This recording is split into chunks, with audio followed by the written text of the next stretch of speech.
Au cœur de la démocratie américaine, le Capitole surplombe Washington. Le siège du Congrès est un lieu de pouvoir, le poumon législatif des États-Unis. Et ses décisions ont souvent un écho international. Ce matin, la Commission sur les affaires étrangères se penche sur l'aide américaine versée à l'autorité palestinienne, 500 millions de dollars chaque année. À l'annonce de la démarche palestinienne à l'ONU, les élus exigent des sanctions financières. Cette controverse autour de la création unilatérale d'un État reflète l'échec de l'autorité palestinienne face à ses obligations. Ils nourrissent la haine anti-israélienne et glorifient la violence extrémiste. Nous pouvons encore limiter les dégâts. 4 experts sont auditionnés. Tous sont sur la même longueur d'onde. Dans ce panel présenté comme impartial, pas une voix ne défend les intérêts palestiniens. Ces analystes tirent la sonnette d'alarme pour Israël. Cette résolution contient 3 pilules empoisonnées pour Israël. Elle va créer des frontières qui rendront tout accord de paix impossible. Les officiels israéliens pourront être poursuivis à la Cour pénale internationale et il y a aussi un risque de violence sur le terrain.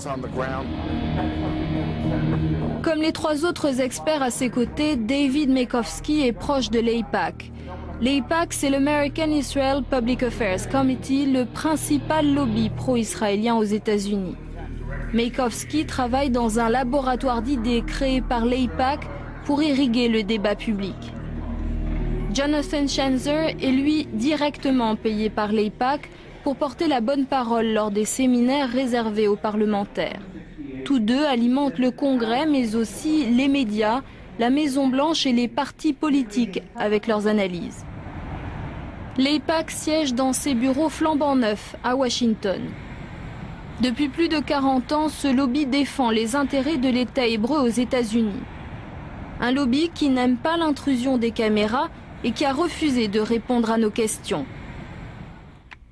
L'AIPAC préfère communiquer via son site internet.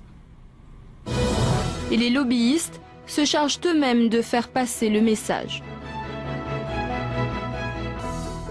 Bonjour, je suis la lobbyiste de l'AIPAC, Esther Kurtz, et je vais vous parler de la paix au Moyen-Orient. Balayant de nombreuses ouvertures faites par Israël, Mahmoud Abbas veut éviter les pourparlers directs. Pire encore, il fait un contournement énorme du processus de paix en laissant le Moyen-Orient pour passer par l'ONU. Cette action palestinienne est une provocation qui va éloigner les partis. Le Congrès doit savoir 3 faits. 1. La paix ne passe que par des négociations directes. 2. Les États-Unis doivent opposer un veto à toute résolution palestinienne au Conseil de sécurité avant toute négociation avec Israël. Et dernier point, les Palestiniens doivent savoir que leur relation avec les États-Unis souffrira s'ils continuent sur cette voie. Je suis Esther Kurtz pour le lobbying en 1 minute. Des lobbyistes, l'AIPAC se targue d'en posséder plusieurs centaines. Ils seraient capables d'influencer le Capitole en faisant pression sur les politiciens du pays. L'AIPAC rédige des notes, prépare les textes législatifs et offre des formations gratuites sur la question du Proche-Orient pour les équipes parlementaires. Chaque année, l'AIPAC étale sa puissance lors de son gala annuel. C'est l'un des événements les plus importants de l'année politique américaine, une démonstration de force qui voit accourir les membres du Congrès, mais aussi les politiciens étrangers et les riches donateurs pour 3 jours de conférences. Chaque année, le Premier ministre israélien et le président américain font le déplacement. Le lien entre les États-Unis et Israël est inaltérable. L'engagement de l'Amérique pour la sécurité d'Israël est indestructible. Aucun vote à l'ONU ne créera un État palestinien indépendant. Les États-Unis se dresseront contre tout effort pour isoler Israël aux Nations Unies ou ailleurs. La légitimité de l'État hébreu ne peut être l'objet d'un débat.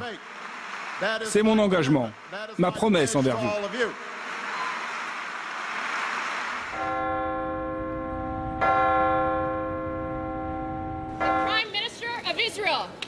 Cette année, au lendemain du gala de l'AIPAC, Benjamin Netanyahou s'est rendu au Congrès. Il est l'un des rares chefs de gouvernement étrangers à y avoir été invité une seconde fois. Accueil triomphal, même si son discours va à l'encontre des positions traditionnelles de la diplomatie américaine. Dans le cadre d'un véritable accord de paix, un accord qui mettra fin au conflit, certaines colonies seront en dehors des frontières d'Israël. Ces frontières doivent être négociées. Ces frontières seront différentes de celles de juin 1967. Israël ne reviendra pas aux frontières indéfendables de 1967. Standing ovation. Il y en aura 29 tout au long de ce discours. Un record au Congrès. La preuve de l'influence du lobby pro-israélien. Dans un pays où les campagnes électorales coûtent cher, aucun politicien américain ne peut faire l'économie du soutien financier de l'AIPAC. La position d'un élu sur la question israélienne détermine la générosité du lobby. M.J. Rosenberg a travaillé pour l'AIPAC. Il en explique les méthodes. N'importe quel politicien américain sait que s'il appuie la politique israélienne, s'il ne la remet pas en question, il sera récompensé par de généreuses contributions pour sa campagne électorale que l'AIPAC ou d'autres organisations vont faire distribuer. Mais le lobby pro-israélien ne fait rien de particulier en influençant les politiciens grâce à l'argent. De la base au sommet, le système politique américain ne fonctionne qu'autour de l'argent. Pour la Chambre des représentants, il vous faut $1 million. Pour la course au Sénat, il vous faut entre 25 et 50 millions de dollars. M.J. Rosenberg travaille dans un centre à but non lucratif qui analyse les médias aux États-Unis. Il observe l'autre force de l'AIPAC, visser très soigneusement le discours médiatique sur le Proche-Orient. Le site internet Camera traque par exemple tout propos, tout angle éditorial dit anti-israélien.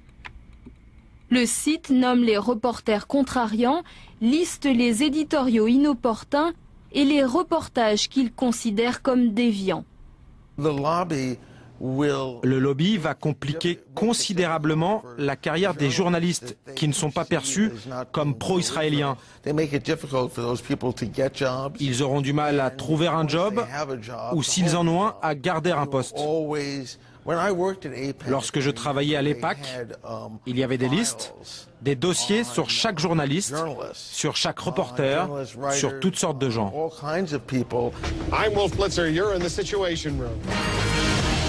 Mais on n'est jamais mieux servi que par soi-même. À CNN, le présentateur vedette Wolf Blitzer décroche régulièrement des exclusivités sur Israël. Son réseau de contacts est exceptionnel. Il faut dire que ce journaliste, a priori neutre, est un ancien membre de l'AIPAC. Il a pu y peaufiner son carnet d'adresses. La communauté juive américaine est naturellement sensible au sort de l'État hébreu. Mais les juifs, majoritairement démocrates, ne représentent qu'1,75% de la population des États-Unis. Réduire le soutien américain à Israël au seul poids de cette communauté serait une erreur. Il y a aussi les chrétiens évangéliques qui sont devenus les champions de l'alliance israélo-américaine. S'estimant investis d'une mission divine, une partie d'entre eux pense avoir un devoir religieux envers Israël. Le pasteur Land est ce que l'on appelle un chrétien sioniste. L'installation, ou plutôt la réinstallation d'Israël au XXe siècle est la réalisation d'une prophétie biblique.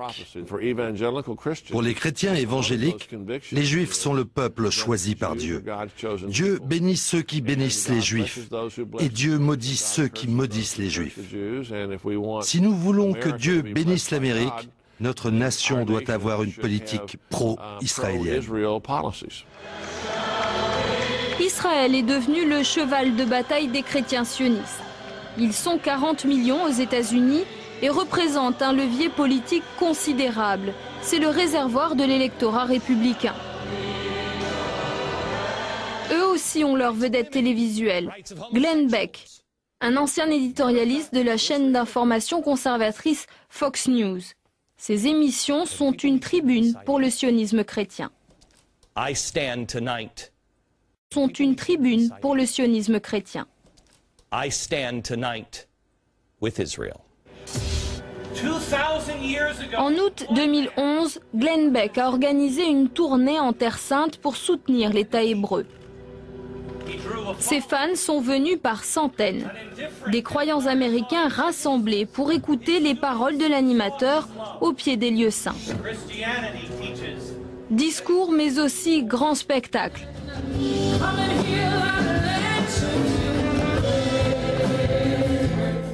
L'événement est diffusé dans le monde entier. La vedette la plus applaudie, celle qui émeut le public, est le pasteur Hagee. Il est le fondateur du mouvement sioniste chrétien américain et il sait trouver les mots pour toucher son auditoire. Aujourd'hui, dans le monde libre, notre plus grande gloire, c'est de dire « Je suis un Israélien ».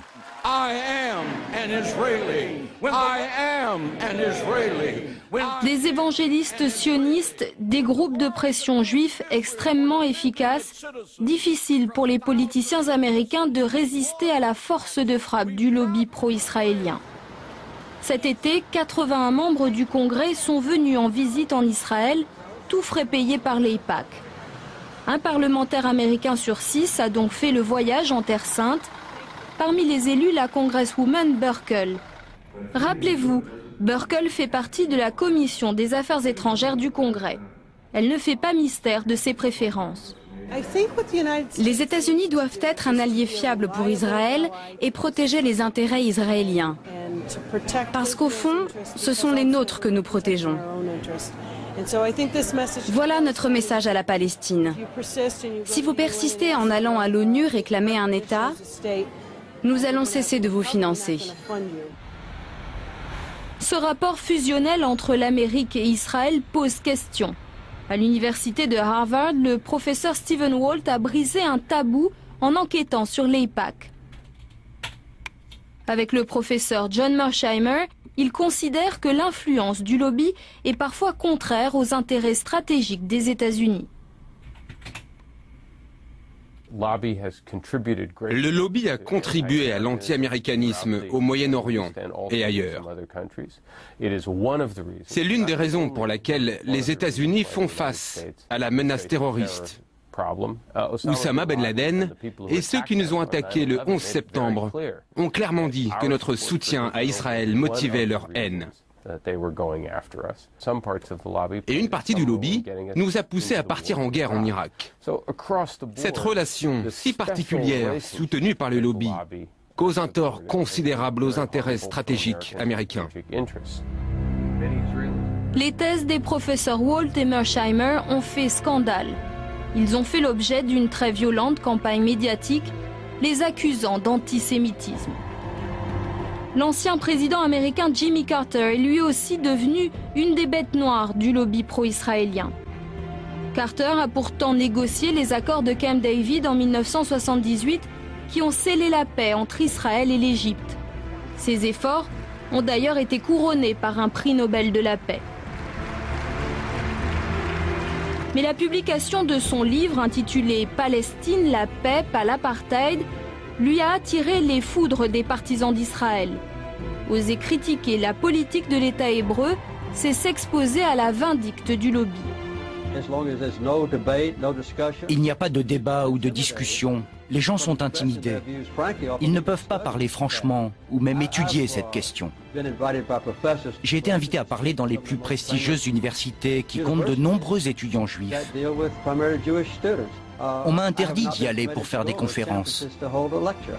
La pression est énorme. L'Anti-Defamation League fait partie de ceux qui attaquent Jimmy Carter. Son président, Abraham Foxman, ne mâche pas ses mots. Nous avons un problème avec Jimmy Carter. Il est intolérant, partial. Il est tellement acquis au récit palestinien qu'il frise parfois l'antisémitisme. Dire qu'il y a un lobby juif qui contrôle la politique américaine, c'est du sectarisme. Certes, cela n'enlève rien à ses efforts pour la paix. Il a reçu un prix Nobel pour cela. Mais les gens peuvent changer. Je crois qu'il a un problème avec Israël et les Juifs. C'est son problème. La Maison-Blanche est bien obligée de tenir compte du poids du lobby qui pèse lourdement sur les négociations de paix. Ancien conseiller diplomatique de Bill Clinton, Robert Malley explique que la partialité des États-Unis ne fait aucun doute. Les États-Unis ont toujours dit clairement, depuis que les négociations ont commencé et avant, qu'ils étaient partie prenante dans le sens qu'ils étaient très proches d'Israël. Donc la question n'est pas une question de neutralité, pour moi c'est une question d'efficacité. Est-ce que tout en étant biaisé dans la relation dans le triangle États-Unis, Israël, Palestine, tout en étant biaisé, est-ce que les États-Unis peuvent être un médiateur efficace? Je crois que par moment dans leur histoire, ils ont prouvé qu'ils pouvaient l'être, et pendant d'autres périodes, ils ont prouvé le contraire. Depuis les accords d'Oslo en 1993, l'efficacité de la diplomatie américaine est en panne. Bill Clinton a tenté de pousser les partis à White River Plantation puis Camp David, sans succès. George W. Bush a parrainé les discussions de tabac puis la conférence d'Annapolis en 2007, sans plus de résultats. Barack Obama a lui fait rêver le monde arabe en promettant un État palestinien lors de son discours historique au Caire, il y a 2 ans. Assalamu alaikum. Ses origines musulmanes ont fait espérer aux Arabes un président plus attentif aux revendications palestiniennes. Son appel à faire cesser l'avancée des colonies israéliennes a eu un écho considérable. Les États-Unis n'acceptent pas la légitimité de la continuation des colonies israéliennes. Ces constructions constituent une violation des accords passés et portent préjudice aux efforts de paix. Malgré les convictions affichées, le président Obama ne fera pas mieux que ses prédécesseurs. Comme eux, il n'empêchera pas la construction de nouvelles colonies en Cisjordanie et à Jérusalem-Est. Car Barack Obama est un politicien en campagne pour sa réélection et les réalités de la carte électorale américaine lui interdisent de s'aliéner le lobby pro-israélien. On comprend mieux alors son rejet de la candidature palestinienne à l'ONU. La paix est un travail difficile. La paix n'arrive pas par des déclarations ou des résolutions aux Nations Unies. Si c'était aussi simple que cela, ce serait déjà fait. L'engagement de l'Amérique aux côtés de la sécurité d'Israël est inébranlable. Notre amitié avec Israël est profonde et solide. Et pour enfoncer le clou, Barack Obama pose après son discours devant les caméras avec Benjamin Netanyahou pour afficher l'amitié entre Israël et l'Amérique. Une amitié qui coûte cher. Chaque année, Washington verse plus de 3 milliards de dollars en aide directe à l'État hébreu. À Washington, le lobby pro-israélien veille à ce que cela ne change pas.